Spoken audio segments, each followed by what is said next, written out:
Bismillahirrahmanirrahim. Assalamualaikum warahmatullahi wabarakatuh. Bagaimana kabarnya antum sekalian? Alhamdulillah, luar biasa. Tetap sehat, tetap semangat. Allahu Akbar. Yes. Alhamdulillah, hari ini kita dapat kembali melaksanakan pembelajaran kita pada tema 5, subtema 1, pembelajaran 5 dan 6 bersama dengan Bu Fatma. Tapi sebagaimana biasa, sebelum kita mulai pembelajarannya, jangan lupa ya untuk berdoa terlebih dahulu.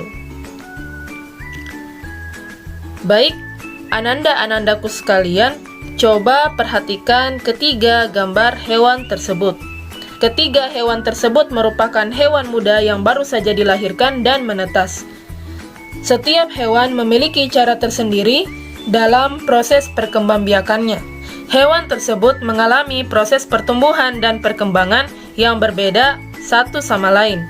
Proses ini dinamakan dengan proses daur hidup atau siklus hidup. Hewan sebagai salah satu komponen ekosistem memerlukan lingkungan yang baik untuk berkembang biak. Perubahan ekosistem dapat mempengaruhi perkembangbiakan. Setiap hewan memiliki tahapan perkembangbiakan tersendiri dan khas. Tahap pertumbuhan dan perkembangbiakan suatu hewan disebut dengan daur hidup.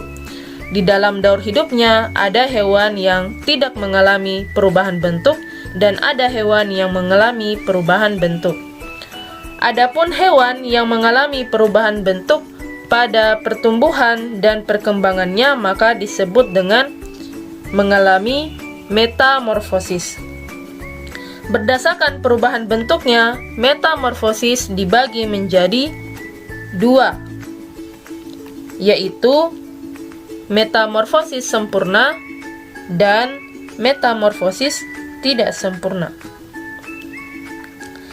Metamorfosis sempurna terjadi ketika hewan mengalami perubahan bentuk yang sangat berbeda pada setiap tahap perkembangannya. Contohnya pada katak dan kupu-kupu. Adapun metamorfosis kupu-kupu, yaitu kupu-kupu berkembang biak dengan cara bertelur. Kemudian telur menetas menjadi ulat atau larva yang aktif mencari makanan. Setelah cukup mendapatkan makanan, ulat berubah menjadi pupa atau kepompong yang tidak bergerak dan melekat pada bagian pohon. Pupa merupakan masa istirahat sebagai persiapan menjadi kupu-kupu dewasa. Berikutnya, metamorfosis tidak sempurna. Pada metamorfosis tidak sempurna, terjadi pada hewan yang tidak terlalu berbeda pada setiap perkembangannya. Contohnya pada kecoak dan juga pada belalang. Adapun metamorfosis kecoak, yaitu kecoak berkembang biak dengan bertelur. Telur kecoak menetas menjadi kecoa muda yang disebut dengan nimfa. Nimfa mengalami beberapa kali pergantian kulit sebelum menjadi kecoa dewasa. Pergantian kulit ini disebut dengan ekdisis. Nah, adapun hewan lain yang dalam daur hidupnya tidak mengalami perubahan bentuk, mereka hewan yang tidak bermetamorfosis. Contohnya pada ikan dan juga pada kadal. Adapun daur hidup pada ikan, yaitu ikan hidup di air dan berkembang biak dengan bertelur. Telur ikan menetas lalu menjadi ikan muda.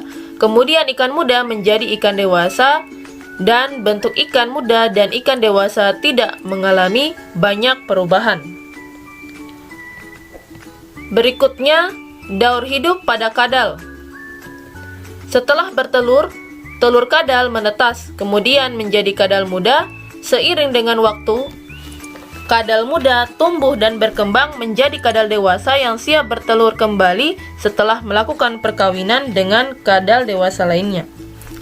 Pada pembelajaran sebelumnya, kita telah belajar tentang jenis-jenis ekosistem.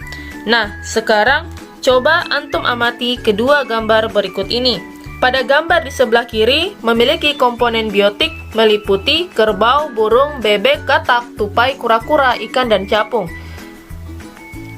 Dan komponen abiotiknya meliputi air, tanah, kondisi iklim yang lembab, dan cahaya matahari. Kemudian pada gambar yang kedua atau gambar yang di sebelah kanan, komponen biotiknya meliputi burung, unta, kadal, dan kelinci. Adapun komponen abiotiknya meliputi tanah, matahari, dan kondisi iklim yang gersang. Kedua gambar tersebut sama-sama merupakan gambar ekosistem, tetapi nyatanya memiliki komponen yang berbeda, dan tentu adapun perbedaan komponen biotik dan abiotiknya ini disebabkan oleh beberapa hal. Ananda-ananda sekalian, yang menjadi pertanyaannya adalah, apakah ekosistem dapat berubah dari masa ke masa? Perubahan ekosistem dapat mengalami perubahan sepanjang waktu. Komponen-komponen di dalam ekosistem dapat mengalami peningkatan maupun penurunan jumlah. Misalnya, pada saat musim hujan, sebuah kebun akan mendapatkan lebih banyak air hujan daripada saat musim kemarau. Tanaman tumbuh dengan baik, hingga tikus-tikus tanah juga akan mendapatkan lebih banyak makanan daripada biasanya. Populasi ini akan meningkatkan populasi tikus tanah di kebun tersebut. Peningkatan jumlah tikus tanah akan meningkatkan juga populasi ular tanah. Peningkatan ini disebabkan ular tanah yang mendapatkan banyak makanan berupa tikus tanah pada musim hujan. Kemudian, pada musim kemarau, air hujan yang turun di kebun tersebut tentu berkurang, tanaman tumbuh lebih lambat, makanan yang dihasilkan juga lebih sedikit. Kondisi ini akan mengakibatkan menurunnya populasi tikus tanah yang memakan tanaman di kebun itu. Akibatnya, populasi ular tanah pun akan berkurang karena berkurangnya sumber makanan pada musim kemarau. Ananda-ananda sekalian, perubahan ekosistem ini dapat terjadi secara alami ataupun juga karena aktivitas manusia. Perubahan musim merupakan salah satu contoh perubahan ekosistem secara alami.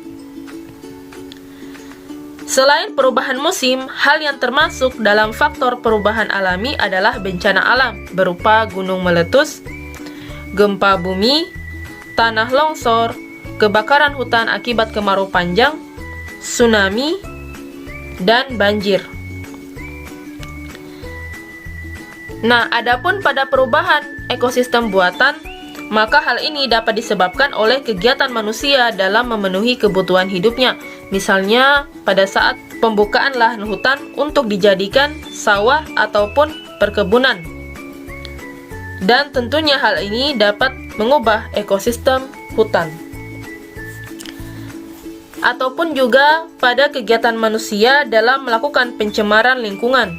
Hal tersebut dapat mengubah keseimbangan ekosistem dan masih banyak lagi kegiatan-kegiatan manusia yang dapat mengubah ekosistem. Maka dari itu, kita harus memperhatikan setiap aktivitas kita.